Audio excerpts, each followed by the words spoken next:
శుక్లాం బ్రహ్మ విచారసార పరమా ఆజ్యం జగద్వ్యాపినీం వీణా పుస్తకధారిణీం అభయదం. ఏ పని ప్రారంభించినా ముందు శ్లోకంతోనే ప్రారంభించడం మన ఆనవాయితీ. భగవన్నామస్మరణ చేసుకుని ప్రారంభించిన ఏ కార్యమైనా శుభం జరుగుతుంది. ఇంతకీ ఇక్కడ జరుగుతున్న ప్రోగ్రాం ఏంటో మీ అందరికీ అర్థమయ్యే ఉంటుంది. దీని గురించి పూర్తి వివరాలు ఇస్తాను. వీడియోను స్కిప్ చేయకుండా చూడండి. మా తెలంగాణలో ఏ శుభకార్యం జరిగినా, అంటే గృహప్రవేశాలు కావచ్చు, పెళ్ళిళ్ళు కావచ్చు, పొరుళ్ళు కావచ్చు, పుట్టెంట్రుకలు కావచ్చు, ఏ శుభకార్యాలు జరిగినా తెలుగు ఆడపడుచుల కోడి బియ్యాలు పోయడం అనేది ఆనవాయితీ. మా పిన్ని వాళ్ళు బ్లౌజ్ పీసెస్ని ట్రయాంగిల్ షేప్లో మలిసి పెడుతున్నారు బియ్యంలకని. ఎందుకో ఎవరికైనా తెలిస్తే కామెంట్లో చెప్పండి. బియ్యంలో కొంచెం పసుపు, నెయ్యి, నూనె వేసి బియ్యాన్ని మంచిగా కలుపుతారు. తర్వాత దాంట్లోకి బ్లౌజ్ పీసెస్లు, కుడుకలు, చీర, కుంకుమభరిణి, పోకలు, ఖర్జూరాలు, అద్దం, దువ్వెన ఇవన్నీ పెడతారు. మీ దగ్గర ఎలాంటి సాంప్రదాయం ఉందో కామెంట్లో చెప్పండి. ఓడి బియ్యానికి ముందు బట్టలు పెట్టడం అనేది సంప్రదాయం. మా అమ్మ నాన్న మాకు బట్టలు పెడుతున్నారు. మన వెనకటి వాళ్ళు పెట్టిన పద్ధతులు కానీ ఆచారాలు కానీ ఏవైనా కరెక్టేనండి.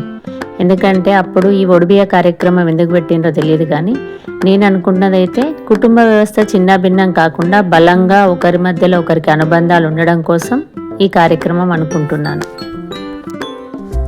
ఇంటి ఆడపడుచుతో పాటు వారి కుటుంబ సభ్యులందరినీ గౌరవించే పద్ధతి ఇది. వారిని సాదరంగా ఆహ్వానించి సకల మర్యాదలు చేసి పసుపు కుంకుమలు ఇచ్చి పంపిస్తారు. ఈ ఓడిబియ్యానికే మరొక పేరు సారె పెట్టడం అంటారు.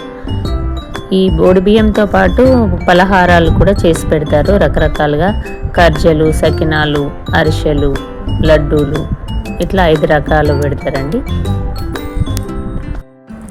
ఈ ఓడిబియ్యం అనేది ఫంక్షన్లప్పుడే కాదండి, ప్రతి 5 సంవత్సరాలకు ఒకసారి మాకు పెడతారు. మా ఆడపడుచులను కూడా పిలిచి గౌరవించడం జరుగుతుంది. కొత్త బట్టలు ధరించి వచ్చిన తర్వాత ఓడిబియ్యం అనేది స్టార్ట్ అవుతుంది. మాతో పాటు మా అత్తగారికి కూడా బియ్యం పోస్తారు. బియ్యం పోయడానికి వరుస అయిన వాళ్ళు, అంటే చిన్నమ్మలు, పెద్దమ్మలు, వదినలు, మరదళ్ళు, మేనమామ భార్య వాళ్ళు, ఇలా ఎవరైనా పోయొచ్చు. 5 కానీ, 9 మంది కానీ, 11 మంది కానీ, ఇంకా ఎక్కువ కానీ పోయొచ్చు. ముందుగా మెడల మీదకి వెళ్ళి ఒక చీర వేసి బ్లౌజ్ పీస్ పరిచి పసుపు కుంకుమలు వేసి ప్రారంభిస్తారు బియ్యం పోయడం అనేది.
బియ్యం పోయడం పూర్తయిన తర్వాత తల్లిగారి వాళ్ళకి 5 పిరికిళ్ళ బియ్యం తీసి పెట్టాలి. మళ్ళీ చాలామంది ఒడి అంటే వెనకాల చివర కొంగులను తీసి పెడతారు. కాదండి, ముందటి కొంగును పట్టుకోవడం ఒడి అంటారు. ఏదైనా పూజా కార్యక్రమాలప్పుడు పంతులు గారు పెట్టేది ఏదైనా వాటికైనా ముందటి కొంగునే పట్టాలి. ఆ పోసిన బియ్యాన్ని కూడా ఒడిలో పట్టుకొని పోలేం కాబట్టి ఒక పోక, ఒక ఖర్జూర, కొన్ని బియ్యం కొంగులో ముడేసుకోమని చెప్తారు.